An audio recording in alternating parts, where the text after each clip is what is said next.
Hello. Yes, yes, ma'am. Start, Yes, please. ma'am. Start, please. Just, just 2 minutes. Kita main dengan balik kita mobile call mo. Siguro na like gambang. Hiranya physically যাব লগা হৈছে নে ইউনিভাৰ্চিটিলে নে ওলোৱা নাই হৈছে এতিয়ালৈকে আমাৰ নাই হৈছে আমাৰ মানে এইটো ব্লেন্ডেড মোড বুলি কয় আমাৰ এদিন ফেস টু ফেস হয় আৰু এদিন অনলাইন কৰিব মানে এইটো 1.5 মাহ মানৰ আগলৈকে যাব লগা হোৱা নাছিল এতিয়া আৰম্ভ হৈছে আৰু নহয় হয় 3 সপ্তাহ হৈছে আমাৰ মানে ৰেগুলাৰ যেটো ফল সেমিস্টাৰ হেতু আৰম্ভ হৈছেটো ফল সেমিস্টাৰ সেইকাৰণে এতিয়া যাব লগা হৈছে ক'ব নোৱাৰো এই নাম্বাৰ অফ কেसेছ বাঢ়ি আছে যোৱা 3 সপ্তাহত এতিয়া কাইলে সোমবাৰ কাইলে বন্ধ আছে ইয়াতে লেবাৰ ডে মানে সব নিউজ পেপাৰ মিডিয়া এইবিলাক সবতে ওলাই আছে যে হয়তো মানে লেবাৰ ডে উইকেণ্ডৰ পিছত এটা ডাঙৰ চাৰ্জ এটা হ'ব হলে আকৌ ইউনিভাৰ্চিটি বিলাকৰ ক্লাছ বিলাক আকৌ পুৰাকে অনলাইন হৈ যাব বুলি কৈ আছে আমাৰ ইউনিভাৰ্চিটি কেছ বাঢ়িছে যদিও ইমান বেছি ওয়াইড স্প্ৰেড হোৱা নাই হয় হয় Hello, sir. Let's start the meeting, sir. Yes, please.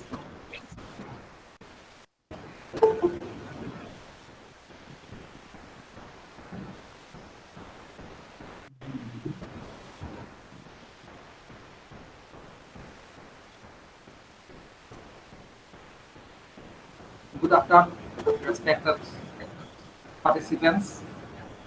Good morning, Professor Hirandranath sir from USA. Good evening, Mr. Mohibura sir. Today we feel very proud and privileged because our both resource persons, one is Professor Hirandranath, the man of excellent academic career from Sam Houston State University of USA, has already joined with us, and the other is the bright star of Assamese Intellectual Society, Mr. Mohibura, renowned critic, as well as acclaimed and prolific writer of Assam. So both of them are joined with us, so we are quite happy to be with them. I think all the participants will be enjoyed by their insightful presentations. Already all of us know that the topic is economic challenges in the post-COVID world, and I think both the resource persons are very informative, practical in this field, and all of us will be benefited by their valuable presentations. So may I request our principal sir, respected Mohan Pura sir. Am I audible, sir? Am I audible, sir? Borua sir? Yes. Yes, please present your introductory remark. You are requested to present your introductory remarks, sir. Okay, go on. Good morning, our resource person, Dr. Hirandranath, and good evening, rest of all. As a member of Marangi Mahabidyalaya degree, I provide to welcome to all to the international webinar organized by the Department of Economics in association with IQAC of our college. First of all, I welcome our resource person, Dr. Hirandranath, Professor of Economics, Houston State University, USA, to our webinar. Secondly, I welcome another resource person, Mr. Mohibura, critic writer and motivational speaker, to our webinar. Thirdly, I welcome our chairman of GB and former principal of JDSG College, Dr. Vivekananda Sharma sir. inaugurator of the webinar. Last but not the least, I welcome the participants who are joining the webinar from various parts of our country and abroad. With this introduction note, I hope the webinar will be successful one. Thank you. Over to Jugal Jyoti Bora.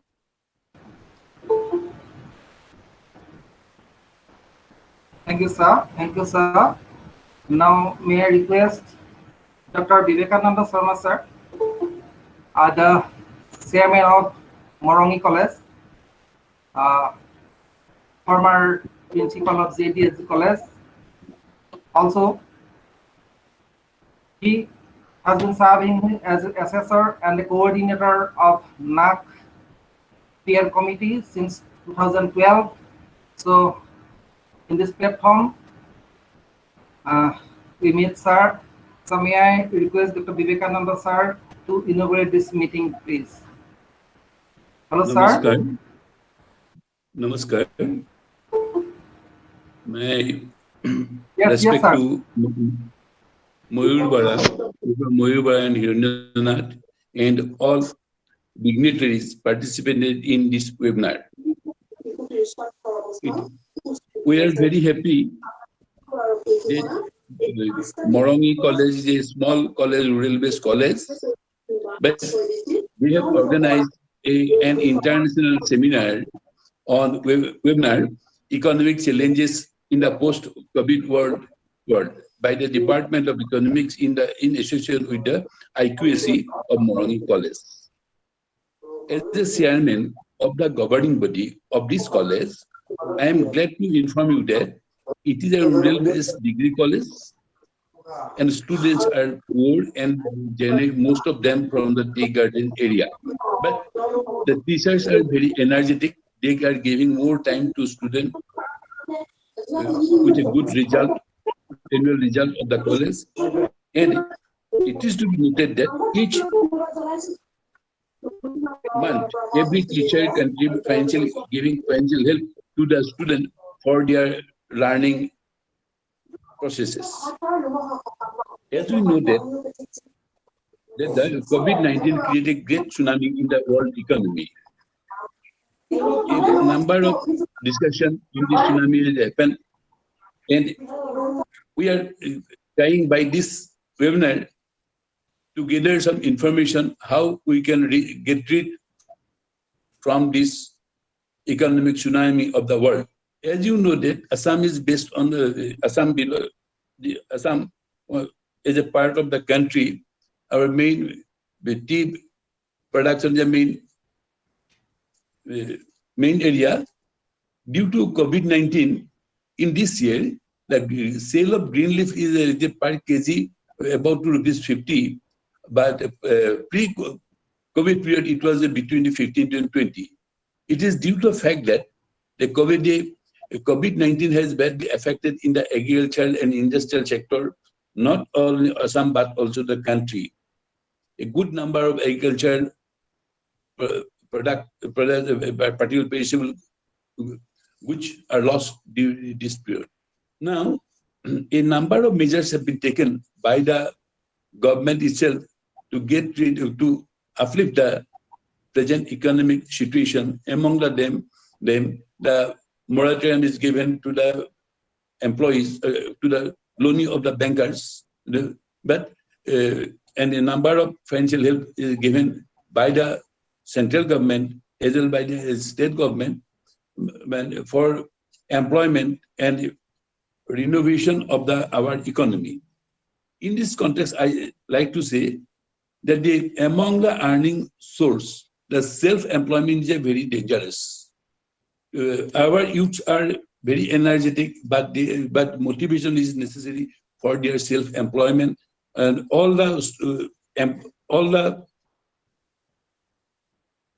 young generation always seeks for the job, but they do not think the job to work as a job creator.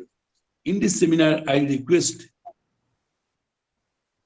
all the participants to motivate our coming students and the society to make themselves as a job creator, not as a job seeker. Thank you. With these few words, I hope that the seminar or webinar will give a good information, and we are able to learn a lot from two respected Dr. Muyur and Nachar and other participants of this webinar. Thank you. Thank you, respected Vivek Sharma sir, for giving us your valuable time and for your inaugural speech. And let's go to the first session of the topic. And may I request the HOD of Economics, Mrs. Dipti Tamuli, to introduce our first resource person, Professor Hiranya Nath from USA. Over to Dipti ma'am. Thank you, Jugaljuti Dipti Bora. ma'am. Thank you, Jugaljuti Bora. Myself, Dipti Tamuli, head of the Department Economics, Marangi Mahabidyalaya. Welcome all to this international webinar. Good evening to all participants and resource person Mayur Bora, and good morning to our resource person, respected resource person, Dr. Hiranya Nath sir, and participants from the different states of the country and abroad also. Today, we have two distinguished personalities among us as resource persons, Dr. Hiranya Nath sir and Mayur Bora. Actually, there is no need to introduce them separately because they are well known to most of us. But only to observe formality, I would like to introduce Dr. Hiranya Nath to all of you. Dr. Hiranya Nath is a professor of economics at Sam Houston's State University, Huntsville, Texas, USA. He is also an adjunct professor at Tezpur University, Assam, and an academic editor of economics at +1. Professor Nath held visiting positions at the Indian Institute of Technology, Guwahati, India, and the Queensland University of Technology in Brisbane, Australia.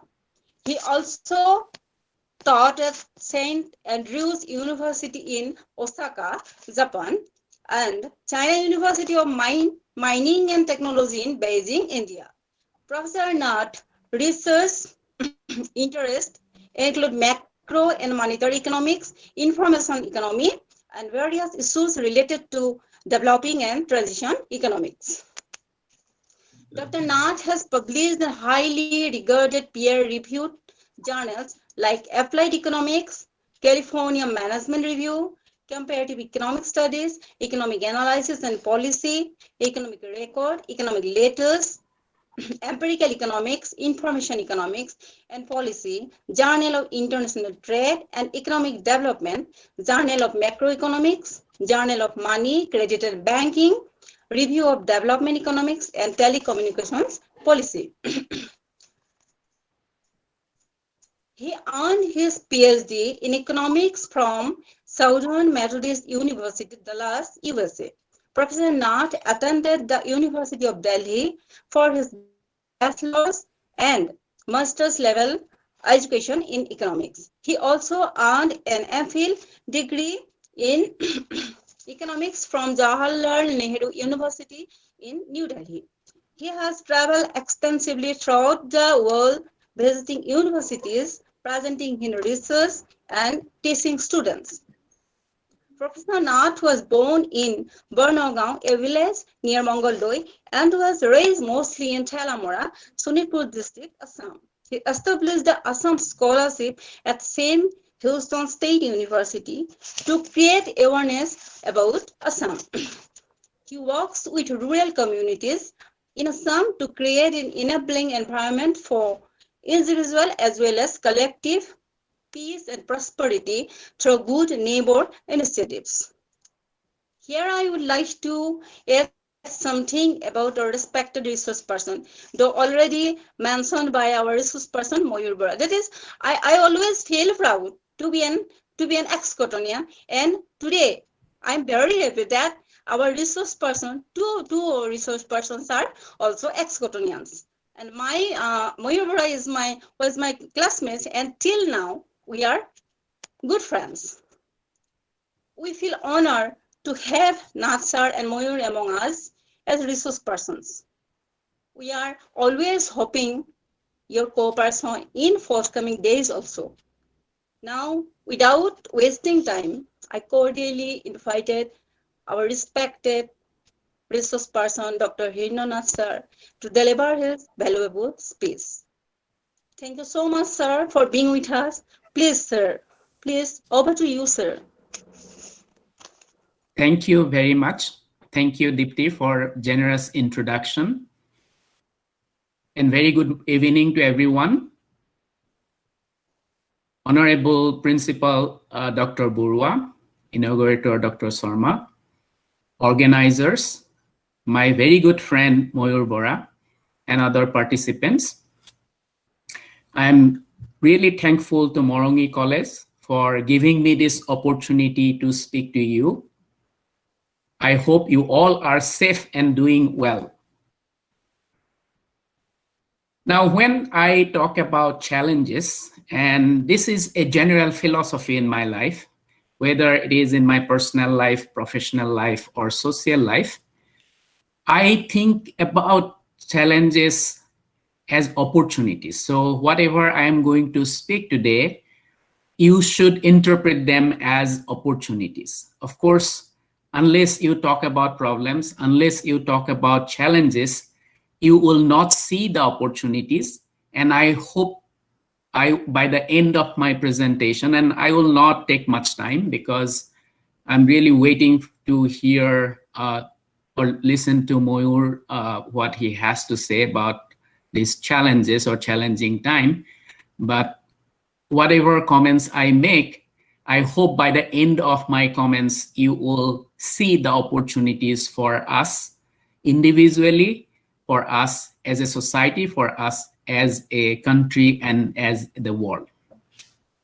So where are we now in terms of this COVID-19 pandemic? By yesterday, we have more than 2.7 crore confirmed cases in the world, out of which about 9 lakhs have lost their life. If you look at the cases in India, we have more than 40 lakhs cases in India, out of which about 70,000 have lost their life. If you come to Assam, we have more than 1 lakh cases in Assam, and 345 people have already lost their lives. If you look at the death rates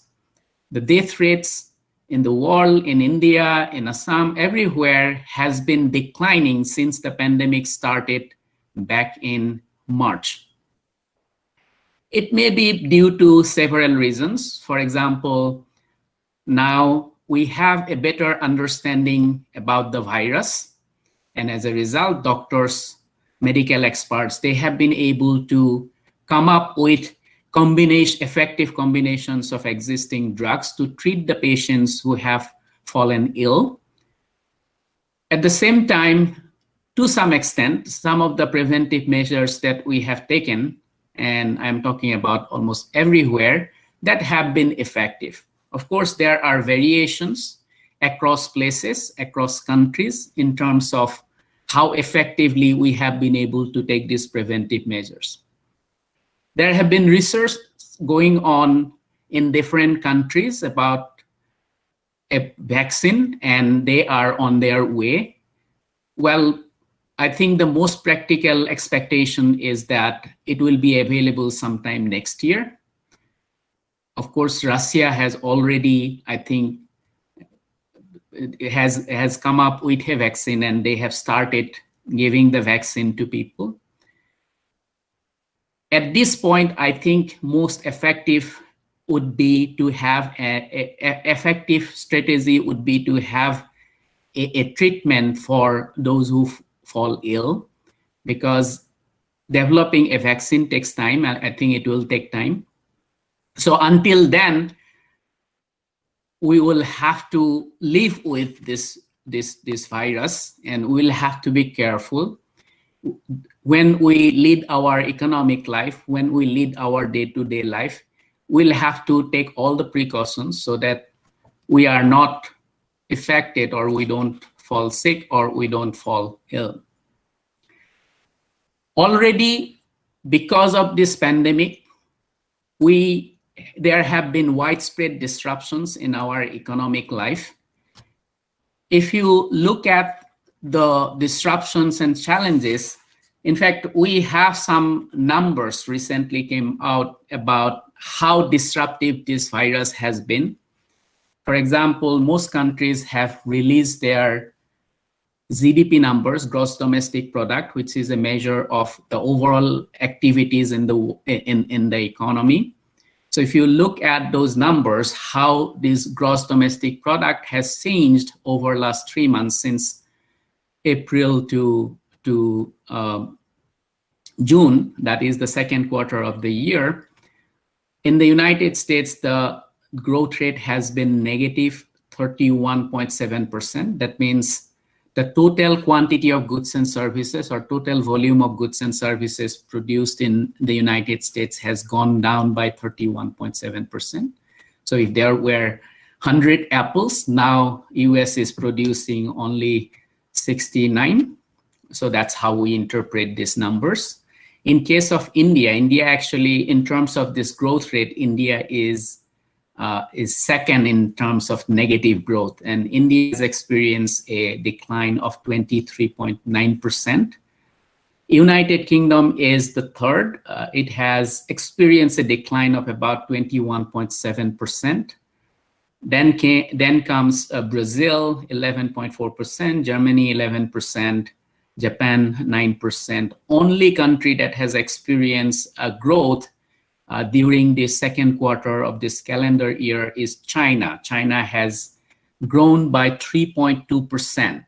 So that's the only place where we have seen growth. Of course, some economists are a little skeptical about the number, because what China does, it is very difficult to figure out whether this is a correct figure or not. There is some skepticism among the economists.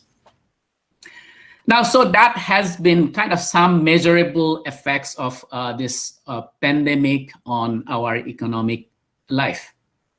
Now, what are the challenges, or what are the things that have been happening? So you can look at these challenges at different levels.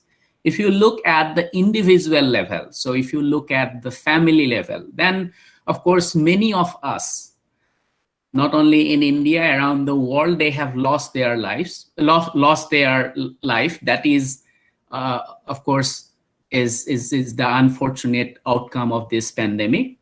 And a much bigger number have lost their job. As a result, there is no income. And families, people have been struggling to make both ends meet. And that is the economic stress that many of us are facing, or many of us are struggling with. Of course, some families, they have already run out of their savings, and that is another economic stress on individual families. If you look at the businesses, generally when we talk about businesses, we talk in terms of the small businesses. Those are petty traders. They probably employ a very few number of people. Those businesses have been suffering for last few months, last almost 6 months now, right? There is less or no business. Of course, the economic activities have resumed after lockdown in India for almost 3 to 4 months. And although the economic activities have resumed, but still it have not resumed to the full capacity, and as a result, there have not been enough revenue generation.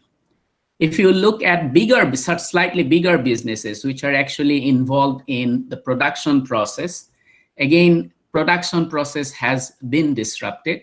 As a result, probably these production units are not producing at their full capacity. And all these disruptions, whether we are talking about petty businesses, whether we are talking about slightly bigger or bigger businesses, there are job losses. They have not been able to employ as many workers as they used to. And that has led to less income. And that less income has led to all the economic distress of the individual families that I was talking about. Of course, economic distress also comes with mental distress. And that, of course, have led to certain unfortunate incidents. Now, if you think about the governments, so these governments are also economic actors. And when we say governments, we are talking about governments at all levels, central government, state governments, and also the local governments. Of course, in case of India, when we were hit by the pandemic, Indian economy actually was not doing well. It was slowing down since 2018. And as a result, when it was hit by the pandemic, this slowing down in the pre-COVID period, of course, has affected the outcome of this disruption and is going to affect even in future. So at the beginning, the government did not have much revenue. And now that economic activities are disrupted, they're not being able to get enough revenue. At the same time, the expenses are going up. So both of these will lead to a larger budget deficit. And in economics, we generally say if the budget deficit goes above 3% of gross domestic product, then that creates problem going forward. And if the budget deficit is above 3% for a prolonged period of time, that may affect the future potential or future growth of the economy. Now, of course, in an economy which is being disrupted, the source of revenue is much less than the normal time. So the governments will not be earning a lot of revenue. At the same time, government will have to spend a lot of money on the recovery measures, on fighting COVID, on fighting the economic downturn, and obviously that will be increasing the budget deficit. Now, generally, when there is an economic slowdown, we see problems only on the demand side, and this is what we generally teach or what we discuss in macroeconomics, right? Most of the economic downturns are created by a problem in aggregate demand. That means for some reason, this private demand goes down. And that's where, going back to J.M. Keynes said that, okay, we have to create artificial demand. And that artificial demand comes from the government. And that can come in the form of fiscal policy or in the form of monetary policy. So the government has to pump in money into the system, or the central bank, in case of India, it will be Reserve Bank of India, has to pump in a lot of money in the system so that it can create artificial demand, or it can boost the aggregate demand so that the economy can recover. But during this pandemic, the problem is not only our demand side is being affected, but also the supply side is being affected, because these production facilities, production processes have been disrupted for a prolonged period of time. So whatever fiscal or monetary policy the government come up with will have to go into both sides. So given that the government, and again, I am discussing in terms of the Indian economy, so whatever fiscal or monetary policy the government come up with, and they have already done some, they will have to be very prudent so that it goes into both the demand side and the supply side. So that is a challenge for the policymakers. That is a challenge for the government. The other problem for the government is that, of course, all the economies around the world, they are being affected by this pandemic. And as a result, there is less opportunities for the government to get or receive money or funds from other countries as well. So generally, we know that when there is a budget deficit, government borrow. Where do the governments borrow from? Of course, borrow from the public, right? And of course, now the savings are low, and therefore these expenditures will